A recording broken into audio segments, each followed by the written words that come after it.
Hey, what's up, Crypto Army? I'm Travis, your crypto newbie, bringing you my experiences so you have to learn things the hard way. Just a reminder, I'm not a financial advisor, and none of my content should be viewed as financial advice. Today, we're going to talk about Reflex Finance again. I've gotten a whole bunch of questions about how do I do a whitelist? How do I do the pre-sale? Is there any benefit to the whitelist? Or what are the issues?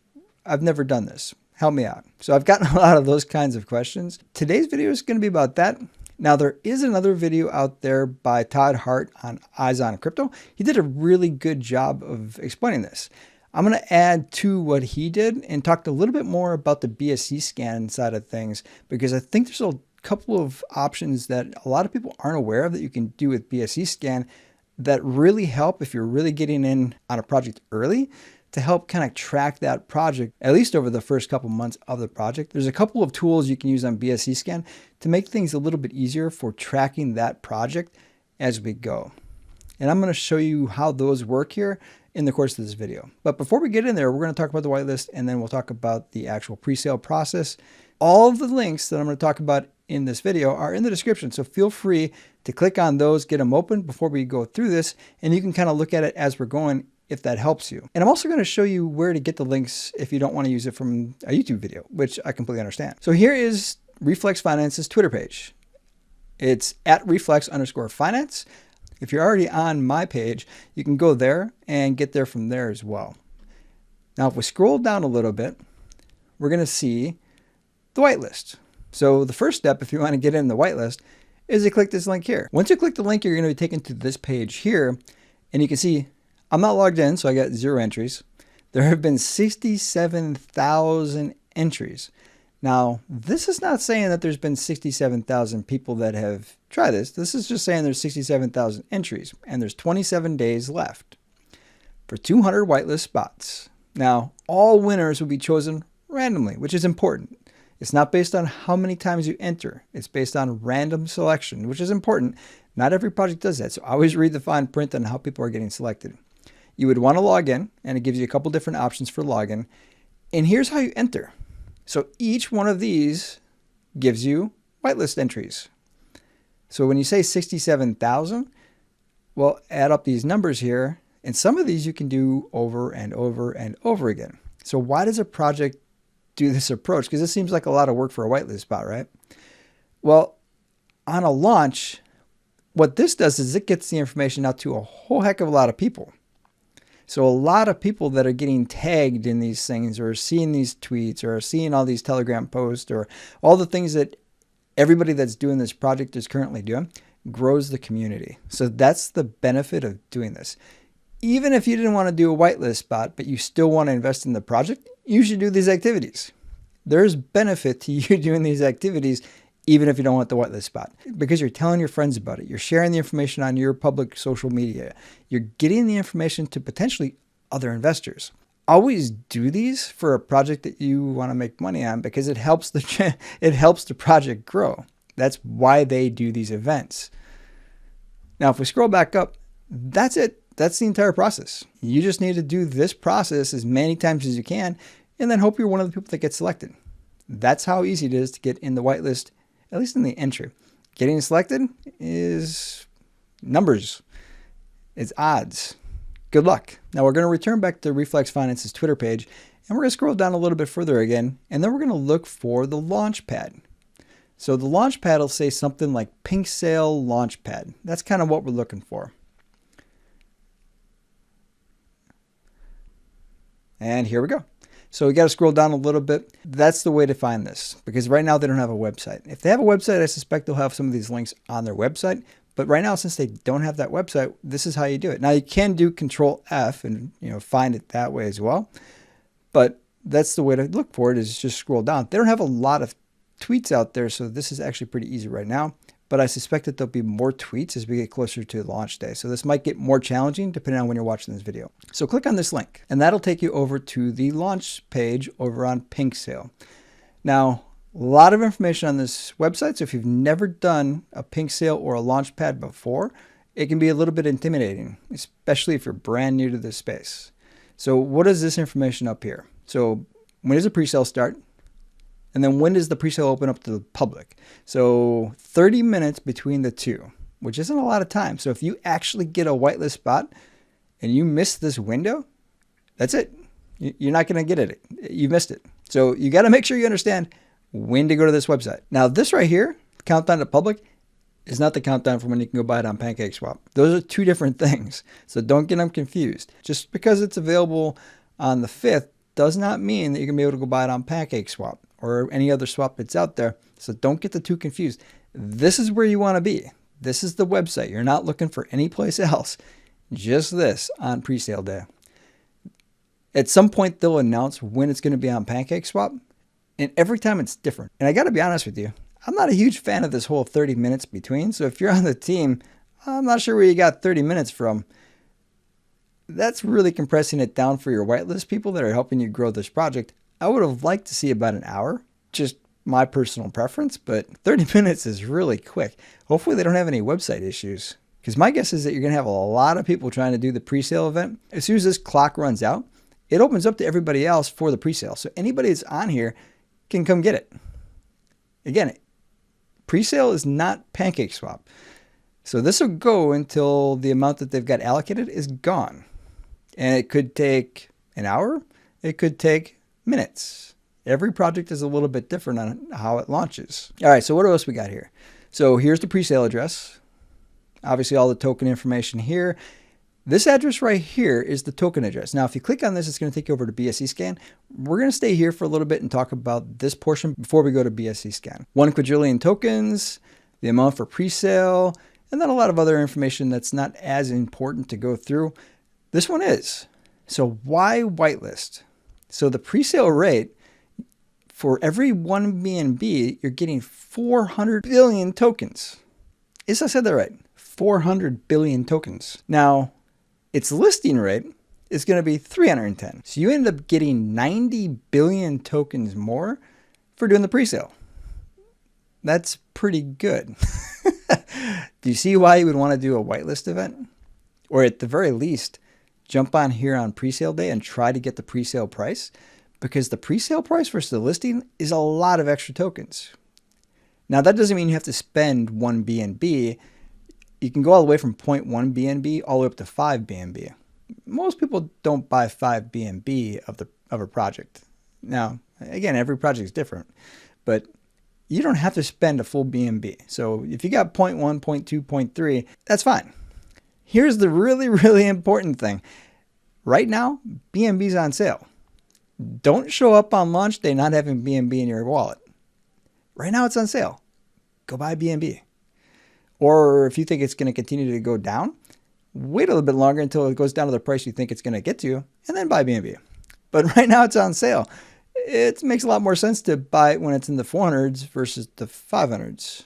It's still going to be just 1 BNB that you're buying, but it's going to cost you a little bit less. So you can save yourself some money right now over later. Big thing is just make sure that you have BNB before you show up to launch day. Just throwing that out there. So let's go down here. So we got soft cap, hard cap. Again, most of this information is interesting, but it's not really super important. Here is hands down the most important information on here. The date and time. Now, keep in mind, this is UTC. This is not EST. This is not Central Time. This is not Pacific Time. This is UTC time. So make sure you do the conversion and that you get on this website at the appropriate time. If you do it wrong and you show up at the wrong time and you miss it, you've missed it. Nothing else you can do. So make sure you understand this information above all else. Secondly, the most important thing is having the BNB in your wallet. And just be ready to go when this thing kicks off, if this is a project you're interested in. All right, so let's keep going down here.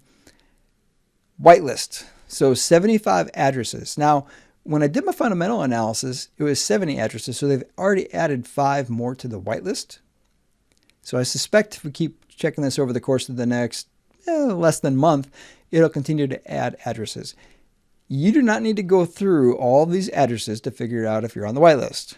All you need to do is go up here, click the connect with the wallet that you're going to use to buy, and then use to register for the whitelist, and it'll tell you either the buy button will be here, or it's going to say you aren't on the whitelist.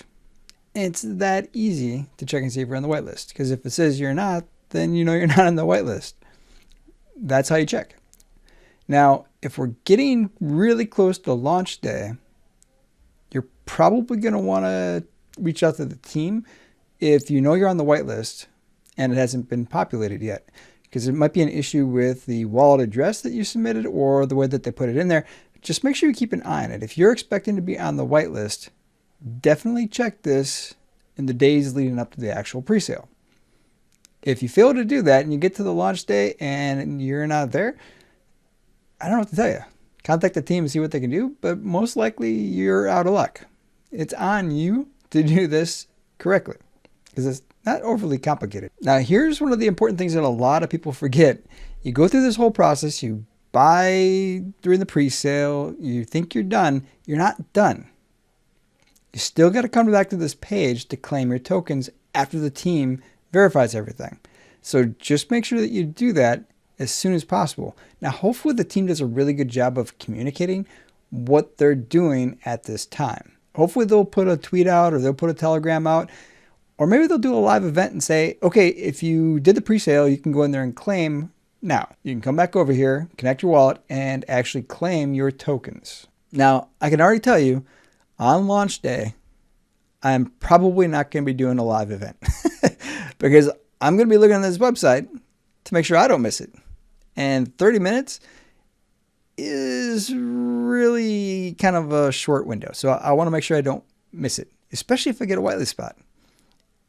If I don't, as soon as they open it up to the public, I don't want to miss it because it can sell off really quick. So this is going to be my place where I'm sitting on the launch day. That's my approach. So I'm probably not going to be doing a lot of YouTube on that day. Now, if we keep going down here, you can see the allocation. We're going to come back to this in just a second. Now, let's go back up and click on this BSCScan address. And once we click here, it'll take us to BSCScan. Now, we're going to want to click on the token right here. And you can see there are 41 holders. And if we click on holders, we'll see all the different wallet addresses. And here's what I was going to show you, especially for new projects. It's kind of helpful. So you can see right here, this is the presale address. Then you get the burn wallet. I'm not exactly sure what this wallet is. It's not the team wallet, I don't think, because it's 6.7%. Just call it 6%. The team wallet's only supposed to have 2%, so I'm not 100% sure what this is. It might be for airdrops and for different things. I'm not sure. This is one of those questions I would have for the team is, hey, what is the 6% wallet for? And then you'll see all these private sale addresses. Now, this is something that I like to do. I like to go through on new launches and actually list out what all the different addresses are. I made an assumption that all of these are the private sale addresses. I don't know what else they would be other than the private sale addresses. So that's what I listed them as. And this would be one of those things that you could ask for clarification from the team is, hey, are the 41 addresses in there private sale addresses? And it's actually less than 41 people because you can see I started at 4 and I just line up the numbers. It has nothing. That's the only reason I do it like this, because as people start to buy on pre-sale or between now and then, you're going to see other people populate in this because this might not even be all of the private sale people that are out there. This is just my approach, and I can go through and renumber this between now and the actual event. I just wanted to show you what this looks like and that it's an option you can do. And how do you do this? So if you go in and actually sign in and create an account on BSCScan, that's how you would do this. And when you first do it, you're going to see there's a whole bunch of different addresses like normal, right? Well, you click on these different addresses, and when you come to this page here, you click on the address again, and you can actually add these notes. So if you click right here, view private note, that's where you would go to put in whatever you want to call it. And again, I just call it what it is. If I know it's a team wallet, I put that in there. If I know it's a marketing wallet, I call it a marketing wallet. Whatever the wallet is, I identify that. And it really helps to keep track of what's going on with the wallets. Why would you want to do this? Well, so for private sale wallets, they're unable to sell for 6 months. So if I see something kind of funky happening with the private sale wallet where all of a sudden it's getting depleted or it vanishes, that's what I'm looking for. Anything that happens that's kind of weird with the project, those are the kinds of things I'm looking for. Now, this is way more than most people have to do. And I completely agree. You do not necessarily need to do this. I kind of need to do this for my channel because I get a whole bunch of questions. Hey, I thought this was supposed to be a team wallet, but I'm seeing that they're selling. Or, hey, I thought this was this, What's going on with it? And I go back to the information that was provided either during the launch process or it's on their website, and I just confirm what somebody's mentioning to be accurate, and then I'll ask the team, hey, I found this and I found this. It was brought up by a subscriber. What's going on with it? And then I try to answer the question. That's why I go through and do this, is for questions like that. Not everybody needs to do this, but it is helpful. It can help keep track of what's going on with the wallets for this project. So if you're really, really into the weeds to make sure, that's how you would do it. So if we go back to the Launchpad here, we can see the distribution. And again, this is the team wallet here, and that's only 2%, not 6%. Again, I don't know exactly what that wallet is. Since this token is still launching, I suspect it's going to be used for a whole bunch of different reasons. I just don't know exactly what that wallet is going to be when everything's said and done. If it'll end up being the team wallet or if it's a market wallet, I'm not 100% sure. So like I said, that would be one of the first questions I would probably ask the team is, hey, what's that 6% wallet being used for? So that's it for today's content. Hopefully everybody found the content helpful. Let me know in the comments. Are you planning on trying to get into the whitelist, or are you just going to do the pre-sale launch? Or are you going to try to just buy once it gets on PancakeSwap? I'm curious to find out. Until next time, stay strong with those diamond hands.